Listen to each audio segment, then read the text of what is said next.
Hey, greetings everybody. Welcome back to Larry's Fountain Pen Reviews.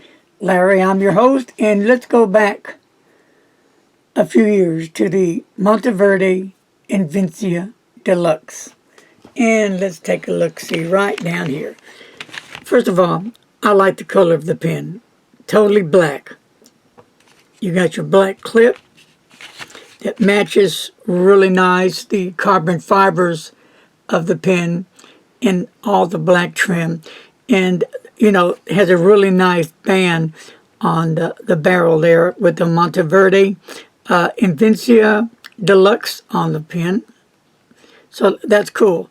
When you go up the cap all the way top to the finial, you'll see the Monteverde logo right here, and then as you go down the barrel you see that beautiful carbon, and it narrows down here at the bottom of the barrel, and not going a whole lot there with stuff, but nice pen.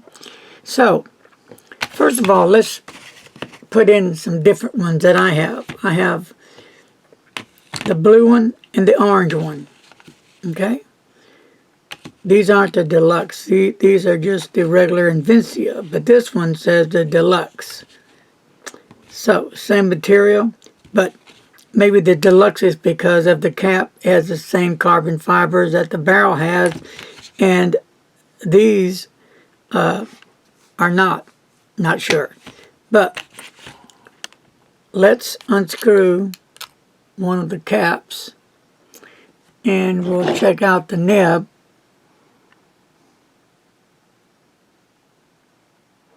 Okay. On the nibs, black nib, unscrew the cap, and also a black nib. But now on this one they have the Bach nib on it, where they just had the regular, I believe it's just the Jovo nib on it, and there were a lot of complaints, I don't know if there still is or not, on how the Monteverde nibs weren't performing very well.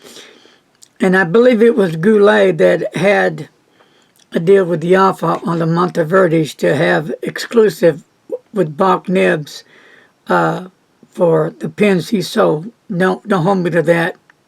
I'm thinking that's what I may have heard a while back, last year or year before last.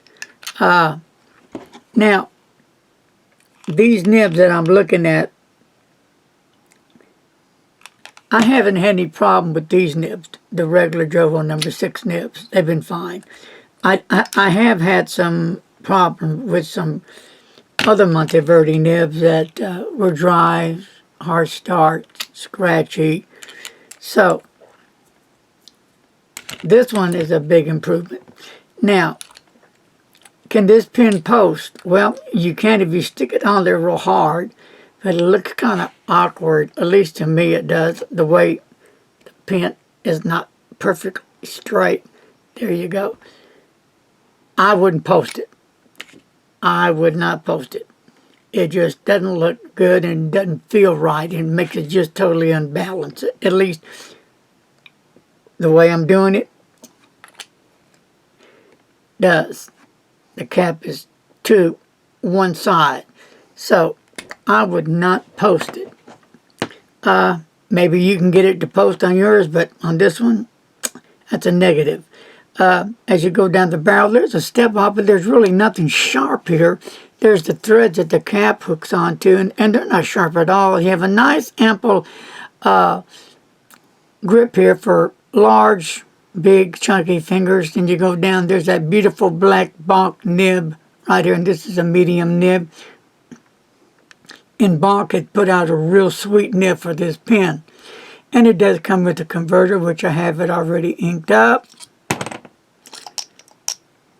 And one thing about the converter, while we have it out, you unscrew the converter. Remember, don't pull out or press in. You want to screw it in. All right? For all those new people just getting into fountain pens, if you get one of these Monteverde Invincias, you might want to check that out. Okay? So, like I said, it's a black Bach number 6 nib, carbon fiber throughout the pen with beautiful black trim. The length cap is 5.44 inches and posted is 5.56 inches and the weight is 4.65 G's.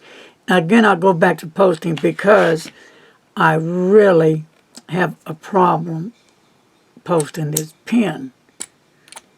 I don't think it's made to post, so I'll leave it up to your discretion. You've been warned. So anyway, a beautiful pen. I do like the way it writes. It's the same length, same size as the regular Monteverde Invincias. So let's see how this Bach nib writes. I've been writing with it, and yeah, I like it. So here we go. All right.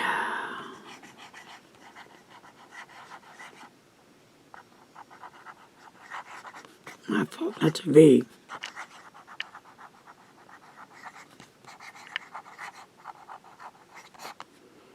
All right.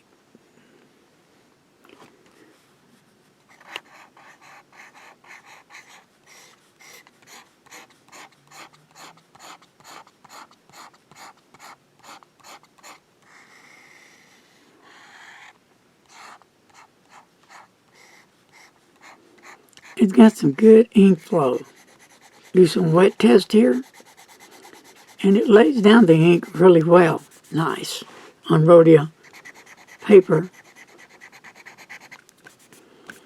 So you do have a bit of wetness in there, which I do like. And you see how wet that is back in there? All right.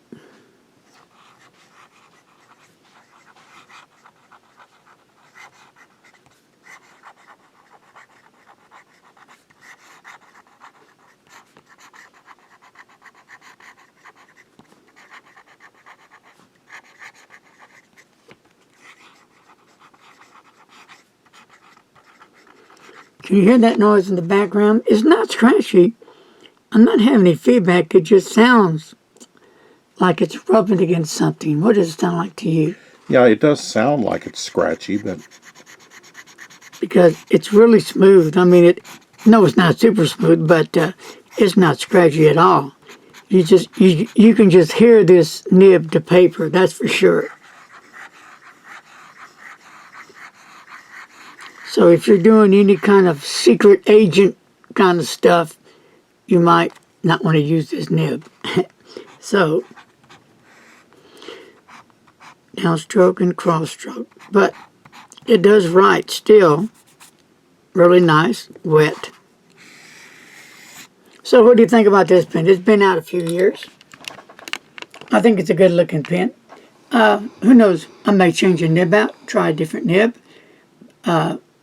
I do like the pen, the pattern of the pen, the size of the pen. I love it. It's just a nice size for a fountain pen. Love the clip. All the trim work looks nice. On the nib, if I do change it out, I don't know, I may go with the Bach again. Maybe a fine or a Jowo fine or medium. Just something to think about, but for some reason this just doesn't post very well. So that's going to do it, folks. Thank you for joining me on Larry's Fountain Pen Reviews. And until my next reviews, everyone be safe, have a great day, and remember, don't text and drive. Later, folks. Peace out.